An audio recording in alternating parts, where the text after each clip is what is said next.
The 10 second edition news. Proudly brought to you by Mobile Card Option. More cards, no worries. This is the 10 second edition news with Anne Fulwood. Good evening. In the second edition news tonight, the Prime Minister turns the blowtorch back onto the state premiers. The Lockerbie terrorists named and... New king in town. Being a music star these days is becoming comical.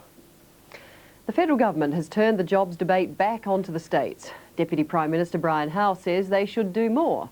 The push comes a day after Canberra's $300 million package to ease unemployment. Just how many jobs Bob Hawke's $300 million package will create, no one in the government is prepared to say. Deputy Prime Minister Brian Howe today hinted no more than was already forecast in the August budget. But he says it's time for the states to play their part. I think the heat is very much on the states to show that they can do more. Mr Howe is critical of the premiers for meeting again in Adelaide without the Commonwealth.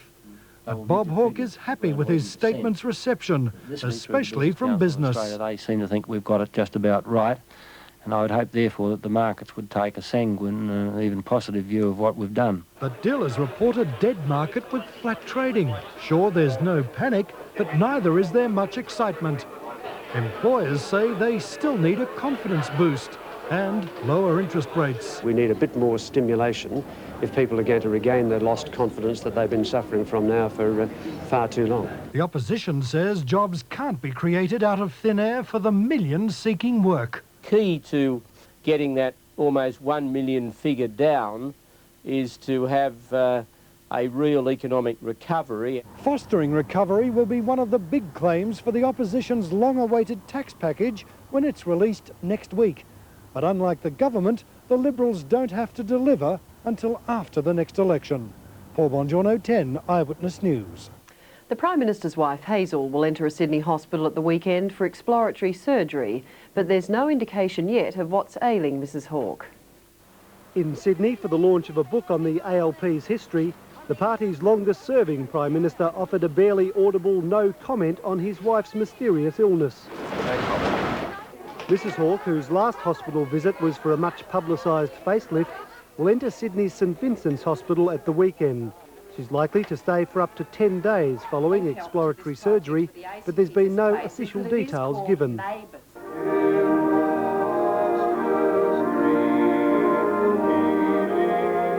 With the 707 forming an imposing backdrop, about 500 people gathered at Richmond Air Force Base outside Sydney for a memorial service for 5 RAAF members killed in a plane crash off the Victorian coast last month.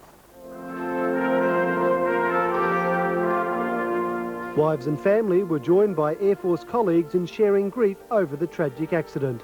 It's still not been announced what caused the fatal crash. A brighter future has been promised for 51,000 stricken estate mortgage investors.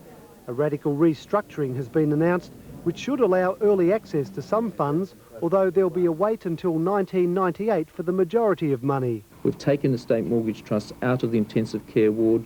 They vote on the 12th of December in a positive manner. We'll start seeing the recovery and revival of this investment pool. Stephen Claney, 10 Eyewitness News. In business news, the North West Shelf is going to emerge as Australia's greatest profit bonanza in the 1990s. Here's the Business Review Weekly's Robert Gottliebson. After 20 years of waiting, the North West Shelf is really getting into its stride. Currently, the consortium is exporting about 4 million tonnes of liquefied natural gas to Japan, and the major partner in the consortium, Woodside, is earning at a rate in excess of $150 million a year. But by 1994, exports were scheduled to lift 50% to 6 million tonnes a year. Now their joint venture partners have announced a new contract that will take exports a further 1 million tonnes higher to nearly 7 million tonnes by 1995. That's 3 million tonnes more than the present level. That means that Woodside profits will continue to boom, although the rate of increase will naturally depend on gas prices. The consortium plans to build an extra LNG carrier to cater for the new contract.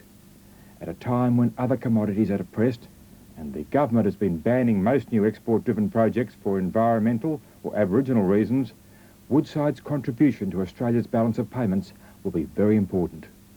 The share market has, of course, anticipated the profit bonanza, and Woodside shares have skyrocketed from $2.57 to over $4 this year. Meanwhile, leading shares continue to advance, with Brambles, News Corp, the Commonwealth Bank and Pacific Dunlop all making ground in a market that rose 6 points. The Australian dollar closed at 78.6 US cents. This is Robert Gottliebsen. Overseas now, and East Timor's governor has condemned the Indonesian army for opening fire on crowds of mourners this week. Protests are still going on around Australia in response to the deaths of up to 100 innocent people. 300 protesters besieged the Indonesian consulate in Melbourne, the mostly Timorese crowd demanding details of those killed in Tuesday's massacre. The official toll, according to the Indonesian government, remains at 19. Other estimates put the figure much higher. Church officials maintain as many as 200 may have died. In Darwin, police intervened when protesters threatened to smash the doors of the consulate. Again, Indonesian flags were burned and some demonstrators wept as 130 people lay down in the street to symbolise the bodies of those killed in the massacre.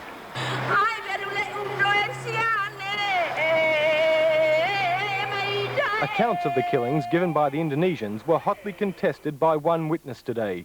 Bob Muntz of Community Aid Abroad was at the pro-independence rally that sparked the shooting. It was a case of sustained automatic weapons fire from many, many guns for a full 2 minutes into a crowded street that had almost 1,000 people in it with no possibility of cover.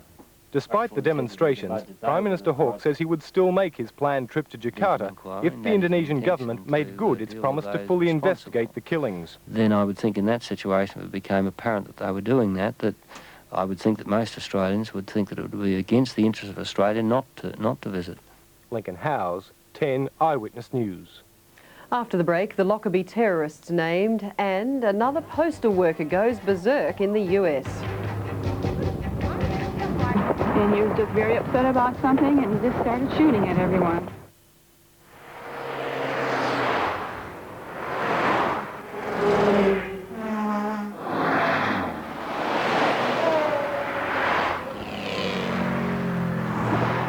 Mobil's exclusive card option system accepts over 100 different sorts of cards. So, you'll be back on the road again in no time at all. Just look for this sign. Mobile card option.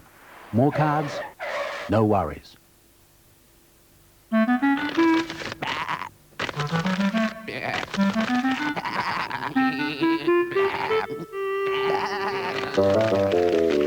You can have lots of separate accounts and separate bank statements. Or you can have everything folded into one statement and one interest-bearing account. Which account? Australia's leading account.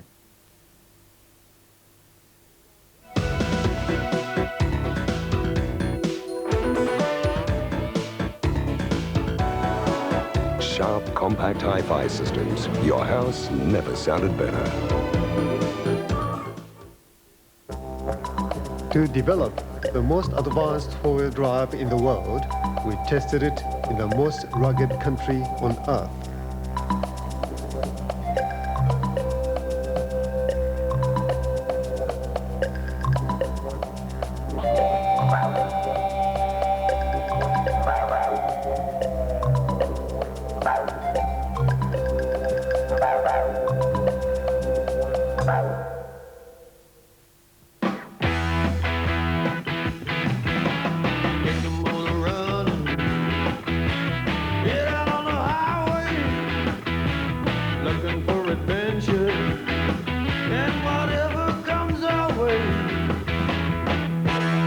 Your toughest stains need Neon.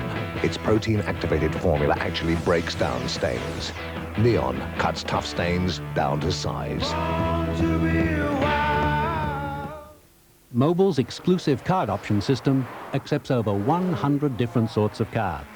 So, you'll be back on the road again in no time at all. Mobile card option. More cards, no worries. If I die, this book dies with me. A fellow author dies with the secret to a vicious murder. Who killed killed Lydia Grant Thurman? Was it the cop? Well, of course, I've heard that theory. The father? Oh, but of course I did. The brother? I did not kill my sister. Will Jessica be next? Murder, She Wrote, 7:30 Sunday. Libya is thumbing its nose at the world after 2 of its agents were accused of bombing the Pan Am aircraft, which exploded over Lockerbie in Scotland almost 3 years ago. Britain and the US have issued arrest warrants for the 2 men. The bombing of Flight 103 was the worst ever attack on an airliner. 259 passengers and crew died, along with 11 people on the ground. Wreckage was spread across 2,000 square kilometres of Scotland. Almost 3 years later, the suspects have been named. We charge that 2 Libyan officials, acting as operatives of the Libyan Intelligence Service, along with other co-conspirators, planted and detonated the bomb that destroyed Pan Am Flight 103. A simultaneous announcement was made in Scotland. The 2 accused are Abdul Basit Ali Muhammad al-Magrahi and Al-Amin Khalifa Fima.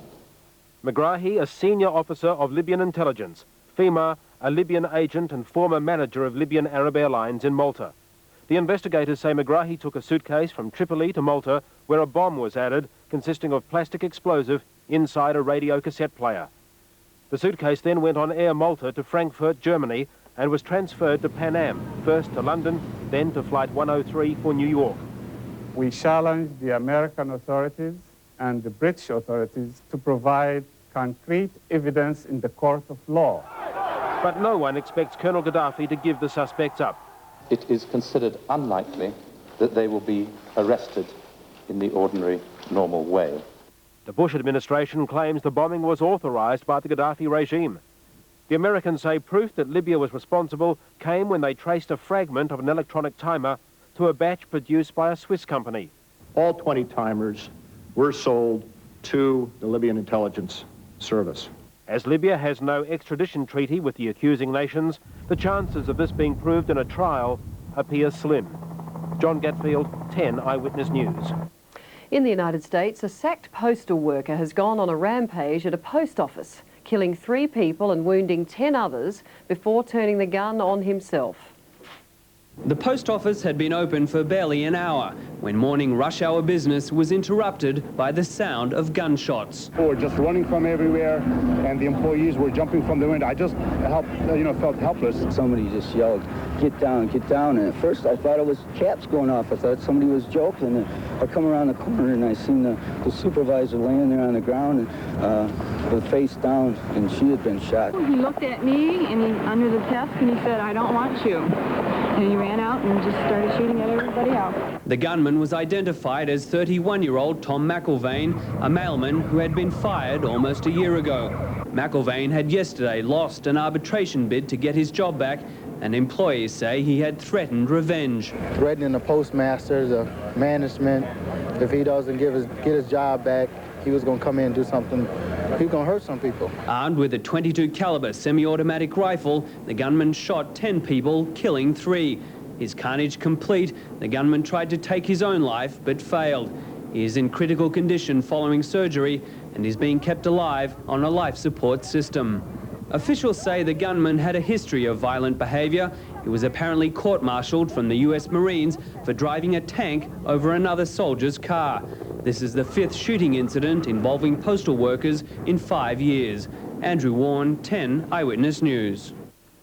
Still in the United States, the marketing of television, movie and music stars is reaching heights few would have believed a few years ago. Nowadays, a singer hasn't really made it unless they also star in their own comic books. The new king in town. You've seen the music video, now read the book, the comic book. Prince, the pop star, has moved into Spider-Man's neighborhood with his own comic book, written by Dwayne McDuffie. He's a world-famous musician and an artist who fights crime in his spare time, when he's not in the studio. Fighting evil with only his music, the comic book Prince has no superpowers and apparently no superego either, as an R-rated sex scene suggests. The comic book will be sold at the halls on Prince's upcoming concert tour. A lot of people are interested in music, and Prince's appeal is very visual. and I think that it can cross over. Meet Nightcat.